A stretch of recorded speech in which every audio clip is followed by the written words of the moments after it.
This is a round 5 game from the Plusbus Brawl, a tournament with me and Jelly Sound. You guys can hear him right here, even though he's not on camera. Cast a little bit last week.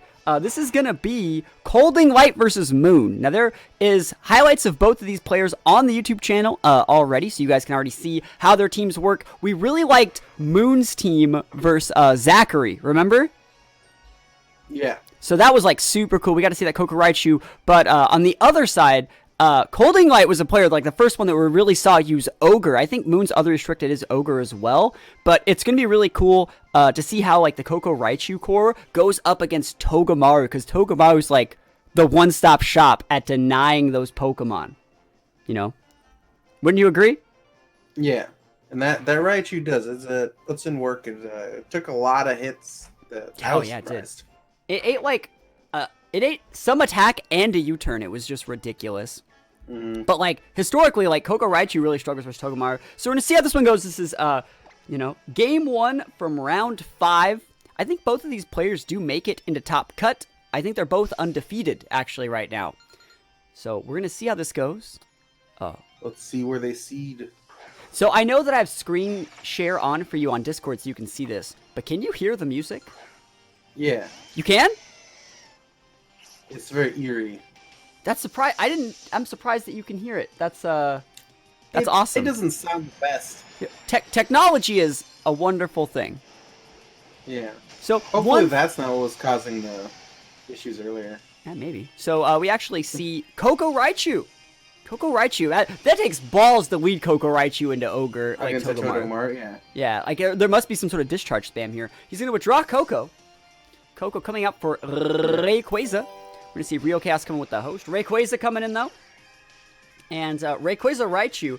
Let's see if there's... Oh, a Togamaru switch? Okay. Oh my gosh, imagine if that, like, Raichu just Thunderbolts the Ogre. Imagine. Can you imagine a world?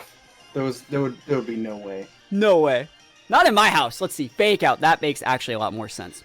Okay. And the water spout. Yep. Oh my goodness. Yo, it's almost like somebody plays the game.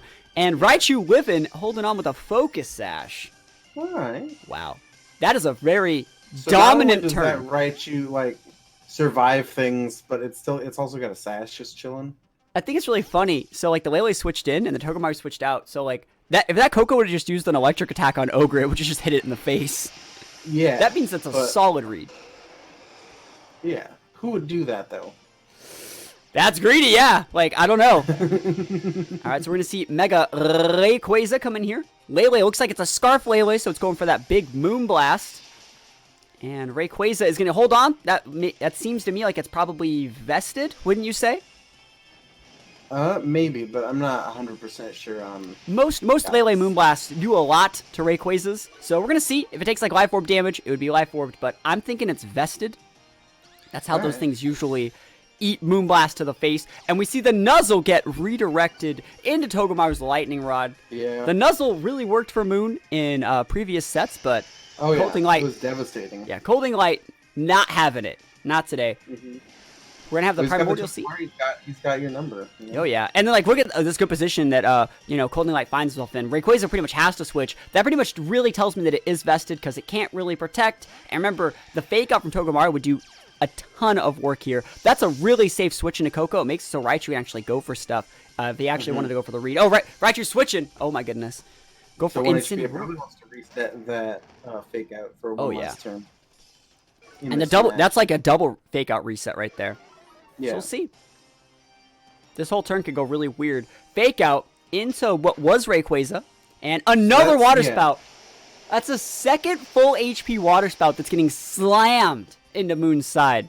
Holy moly. Now that Fake Out would have hit Rayquaza in the air with the Psychic Terrain or anything if he switched into Coco. Yeah, that was a great play, you know? Yeah. And so we see Rayquaza and Raichu's Delta Stream is going to reset the weather once again, but even without the water boost, I still think that the I still think the Water Spout will kill with these Pokemon. Yeah, what dominant reads. Yeah. All right. He doesn't have a way to stop any Fake Outs, so let's see what he does. Let's see. Dark Aura. And we actually have to see the Yveltal. Togamaru's dang good. Oh, yeah. Togamaru is busted. Oh, the switch out. Yo, Rayquaza not even getting that. That's going to be ridiculous. I really like how defensive Coldinglight is being with their Kyogre as well. Right? Mm-hmm. They're only using it when it gets to go for another water spouts. And oh my gosh, the Nuzzle blocked again. Yeah. Holy moly. That's ridiculous. The DA, I mean, I don't think the Dragon's Ascent is going to be able to KO the Yveltal. I wouldn't imagine, you know. Oh, he's hitting the, what was the Ogre slot? He nuked into it. Togamaru, double resist that. Steel Electric typing coming in humongous. Foul play going in. Like, wow. And then the fake out reset from Togamaru, like. Now, he could have been nuzzling the Yveltal. He totally could have. You're right. You're right. I will give you the benefit of the doubt on that one, but wow, what a dominant first game. I feel like that would have been the smarter, not smarter, but like that. I think that would have been the more beneficial thing. Yeah. That was most definitely a dominant showing. We're going to be going up into Game 2. Game 1 was a stomp. Togamaru put an end to that man's career, and it looks like Coldinglight is just going with the same 4 Pokemon, right? Yeah. You have Togamaru for Fake Out. You have Lele to stop your opponent from Fake Outing you back, and Yveltal is great coverage against both Ray and Ogre. What were you going to say? Just the Togamaru put in so much work, especially against an opponent that is going Koko Raichu. And we've seen the Koko Raichu do so much for Moone earlier in the tournament that it's like such a core part of his team. Let's see what the other 4 Pokemon can handle. Yeah, it looks like he's actually completely just forsaking the Koko Raichu. He's going to use his own Ogre. Looks like he's going to go for a little bit of Stakataka. Looks like hopefully he's potentially going to be baiting his opponent to going for like Water Spouts that he can then wide guard, maybe set up Trick Room. And we're going to go right into this game. Zero Train says, have I been keeping up with the leaks? I have. I don't think Jelly has. And I think a lot of the people here are trying to avoid those. But I've seen everything. So I'm not one of those people that really likes to wait. I'd rather know all that stuff ahead of time so I can start formulating ideas. But let's get back to this game. We see Incineroar Staka versus Kyogre Togamaru. If it ain't broke, don't fix it. Togamaru has a faster fake out speed tiering. It has. We only really saw fake out, you know, right? Is that it? It just came out. We saw fake out and water spout. No, from Togamaru. Like we only saw it. It might have U-turn. Pokemon. We don't even know what its item is yet. It could be Z-move. That'd be pretty raw. Let's see, though. What if it's, like, fighting him Z off, like, reversal, Pog? All right, I doubt it. Oh, but that'd be so lit. So, fake out Togamaru.